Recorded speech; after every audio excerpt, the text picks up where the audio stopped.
گرمیوں کا موسم بر صغیر پاک و ہند میں آم کا سیزن ہے، اور ہندوستان میں تو دنیا کا نصف سے زیادہ آم پیدا ہوتا ہے۔ آم جو پاکستان کا قومی پھل بھی ہے اور اسے پھلوں کا بادشاہ بھی کہا جاتا ہے۔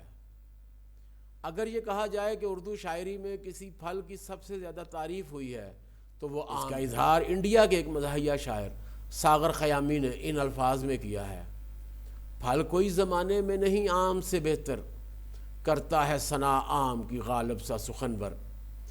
اقبال کا ایک شعر قصیدے کے برابر، چھلکوں پہ بھونک لیتے ہیں ساغر سے پھٹیچر۔ وہ لوگ جو آموں کا مزہ پائے ہوئے ہیں، بور آنے سے پہلے ہی وہ برائے ہوئے ہیں۔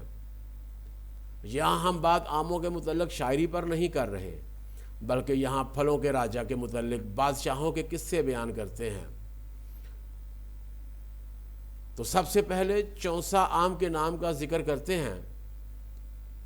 چونسا آم انڈیا میں بہار اور مشرقی اتر پردیش کا مخصوص آم ہوا کرتا تھا، لیکن اب پاکستان کے شہر رحیم یار خان اور ملتان میں بھی بڑے پیمانے پر پایا جاتا ہے۔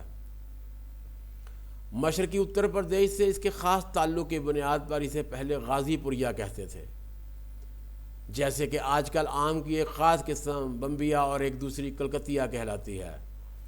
بمبیا آم موسم کے شروع میں آتا ہے، جبکہ کلکتیا زیادہ بڑا اور گودے دار ہوتا ہے۔ وہ دیر سے برسات میں آتا ہے۔ اس کا ذائقہ کوئی خاص نہیں ہوتا، لیکن میٹھا اور پیٹ بھرنے والا ہوتا ہے۔ شاید یہ مرزا غالب کو زیادہ پسند آتا، جو آموں کے بارے میں کہتے تھے کہ زیادہ ہوں اور میٹھے ہوں۔ تو زرد رنگ کے جون میں آنے والے اس غازی پوریا آم کا نام افغان بادشاہ شیر شاہ سوری نے چوسا رکھا۔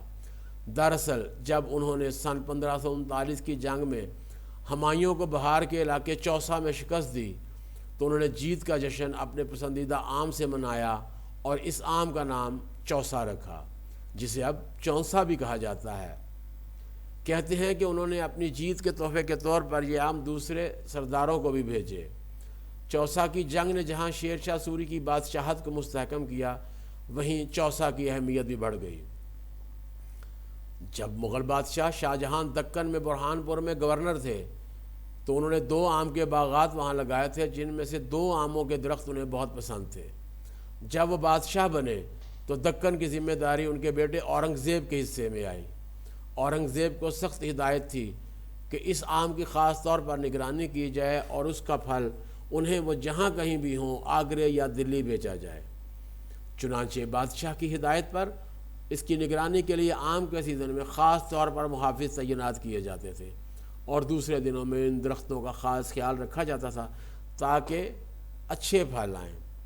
جب ایک بار انہیں درختوں کا پھل بھیجا گیا تو وہ مقدار اور تعداد میں کم تھا اور قدرے خراب بھی ہو گیا تھا، تو شاہ جہاں نے اپنے بیٹے کی سرزنش کی۔ آداب عالمگیری کے مطابق اورنگزیب نے جواب میں جو خط تحریر کیا اس میں انہوں نے لکھا: موسم کی خرابی، آندھی اور اولے کی وجہ سے پھل خراب آئے اور اس میں ان کی کوئی تقصیر نہیں ہے۔ ویسے شاہ جہاں کے زمانے میں آم کے بڑے بڑے باغات بہار اور بنگال میں لگائے گئے اور بہت سی ساری قسمیں تیار ہوئے۔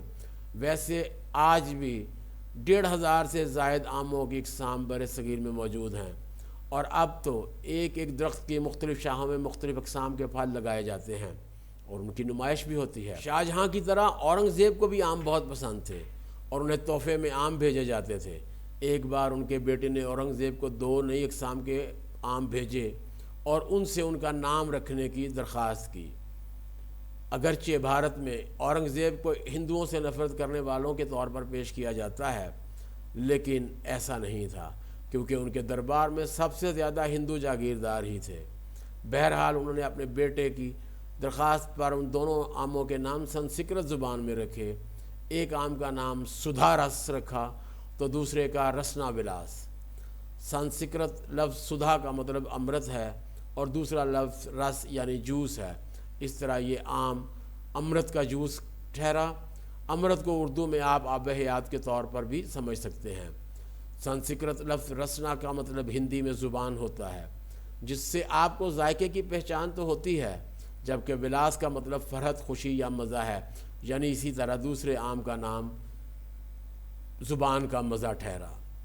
واضح رہے کہ اورنگزیب سنسکرت زبان بہت اچھی طرح جانتے تھے اور بعض اوقات ان کے چنندہ الفاظ کا استعمال بھی کرتے تھے۔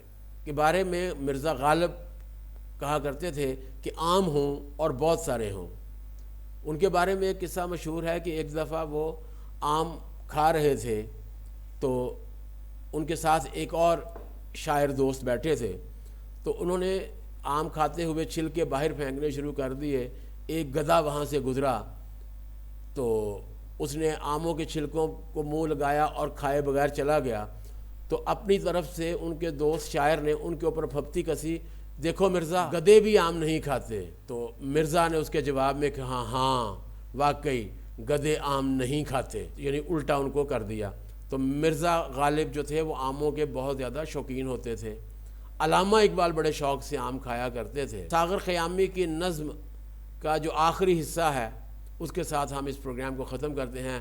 کیا بات ہے آموں کی ہوں، دیسی ہوں کہ بدیسی، سرخی ہو سرولی ہو کہ تخمی ہو کہ کلمی، چوسے ہوں سفیدے ہوں کہ خجری ہو کہ فجری، ایک طرفت یا قیامت ہے مگر عام دوسہری، فردوس میں گندم کے عوض عام جو کھاتے، آدم کبھی جنت سے نکالے نہیں جاتے۔